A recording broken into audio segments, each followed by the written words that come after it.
오늘 성경 말씀은 열왕기상 11장 1절에서 5절입니다. 다윗에 이어 이스라엘 왕이 된 솔로몬은 하나님을 사랑하고 아버지 다윗의 법도를 행하였습니다. 아직 성전이 없어서 기브온으로 간 그는 산당에서 하나님께 1000마리의 제물을 바치는 1000번제를 드렸습니다. 그러자 하나님이 꿈에 나타나 내가 내게 무엇을 줄고 너는 구하라 라고 말씀하셨습니다.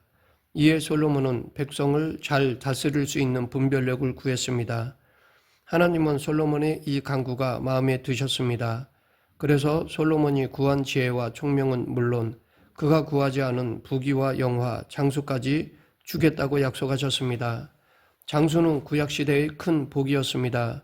그런데 성경을 읽다 보면 간혹 왜 하나님은 다윗이나 솔로몬에게는 직접 나타나시고 나에게는 한 번도 직접 말씀하시지 않으실까라는 생각이 들기도 합니다. 그 이유는 우리에게는 이미 변하지 않는 약속을 주셨기 때문입니다. 구하면 응답하겠다고 친히 약속하셨기에 구태여 하나님이 직접 나타나실 필요가 없습니다. 요한복음 16장 24절 지금까지는 너희가 내 이름으로 아무것도 구하지 아니하였으나 구하라 그리하면 받으리니 너희 기쁨이 충만하리라. 이처럼 약속의 말씀을 주셨으므로 우리는 하나님이 나타나시기를 기다릴 필요가 없이 기도만 하면 됩니다. 그런데 기도해봐야 이루어지지도 않던데 라고 질문할 수 있습니다. 하나님께 구하면 하나님은 yes 또는 no로 응답하십니다. 여기에 하나 더 기다림, 즉 wait도 있습니다.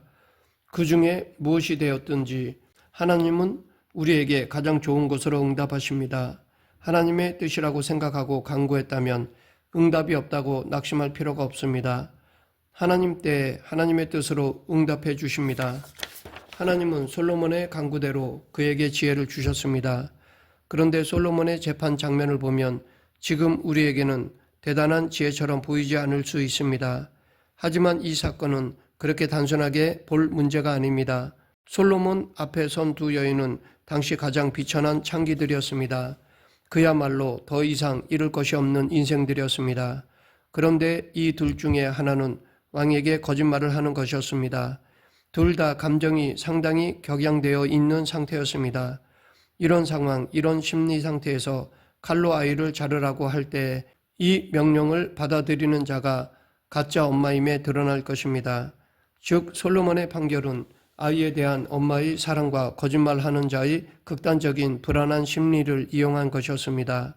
전체적인 상황을 판단하고 심리까지 분석하는 통찰력으로 진짜 엄마를 찾아낸 것입니다. 죄 많은 세상을 살아가는 우리에게도 하나님의 지혜가 필요합니다. 비둘기처럼 순결하기만 할 것이 아니라 뱀처럼 지혜로워야 합니다. 그렇지 않으면 악인의 꾀에 당하고 죄에 걸려 넘어질 수 있습니다. 지혜와 분별력이 있어야 이 악한 세상을 잘 헤쳐나갈 수 있습니다. 이 지혜와 분별력은 하나님으로부터 옵니다. 하나님은 우리가 간구할 때마다 지혜와 분별력을 주십니다. 물론 솔로몬은 하나님께 지혜를 구하기도 전에 지혜로웠던 것 같습니다. 다윗이 죽기 전에 솔로몬에게 요압에 대해 주의를 줄 때 내 지혜대로 행하여 라고 하였고 시므이에 대해 경고할 때도 너는 지혜 있는 사람이므로 라고 하였습니다. 그러나 솔로몬이 지혜를 구하자 하나님이 더 부어주신 것입니다. 시간이 흘러 이스라엘 자손이 애굽 땅에서 나온 지 480년이 되었습니다. 솔로몬이 이스라엘의 왕이 된 지 4년째였습니다. 솔로몬은 다윗이 준비한 성전을 짓기 시작했습니다. 구약시대의 성전 건축은 중요한 것이었습니다.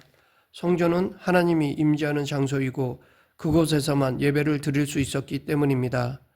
이스라엘의 모든 남자는 1년에 3차례 성전에 가서 제사를 드려야 했습니다. 솔로몬은 정성을 다해 7년에 걸쳐 성전을 완공하였습니다. 이로 인해 이스라엘은 성전을 중심으로 하는 확실한 하나님의 백성임을 공개적으로 드러나게 되었습니다. 또한 하나님을 모시고 사는 하나님 나라의 백성이라는 자부심도 갖게 되었습니다. 우리는 솔로몬의 성전을 보면서 두 가지를 생각해 보아야 할 것입니다. 첫째, 신약시대에 들어오면 하나님은 성전에만 계시지 않고 믿는 자들과 함께 계신다는 것입니다. 구약시대의 성전은 예루살렘에 있었지만 신약시대의 성전은 예수님을 믿는 성도 한 사람 한 사람입니다. 바로 우리 한 사람 한 사람이 성전입니다. 그러기에 예루살렘 성전에 하나님이 임재하셨을 때 그분의 영광이 드러난 것처럼 우리 안에 하나님이 임재하실 때 하나님의 영광이 드러납니다. 즉 성령님이 역사하시면 나의 삶을 통해 하나님의 영광이 드러납니다. 둘째, 오늘날 우리는 과거와 같은 가시적인 방식의 성전을 건축하지 않는다는 것입니다.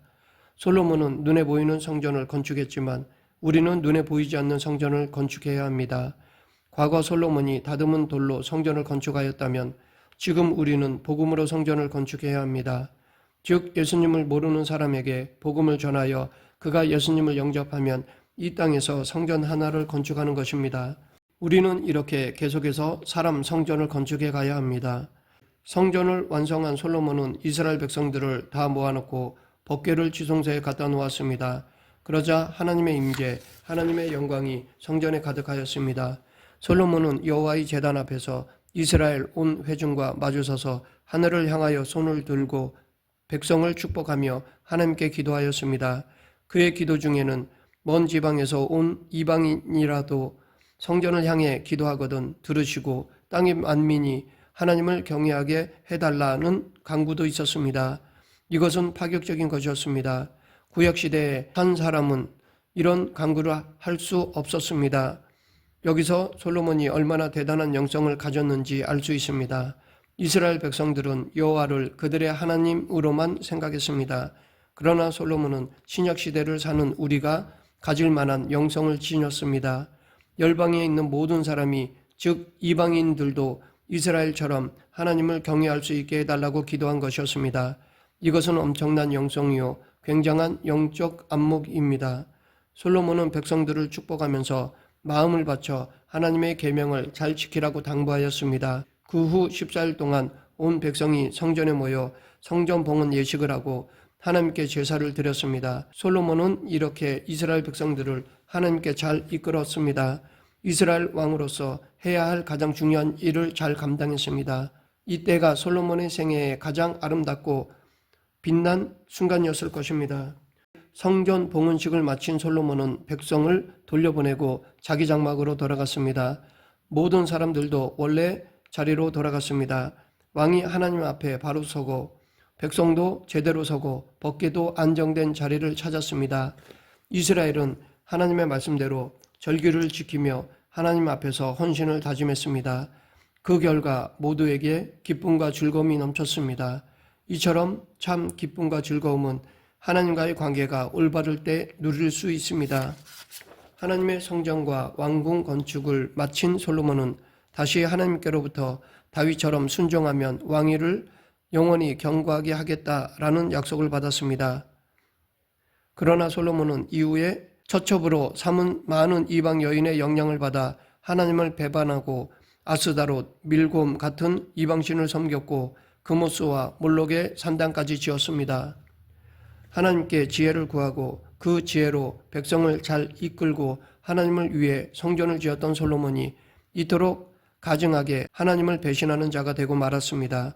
여기서 우리가 생각해야 할 것은 지혜가 많은 것과 영적으로 깨어있는 것은 별개라는 것입니다.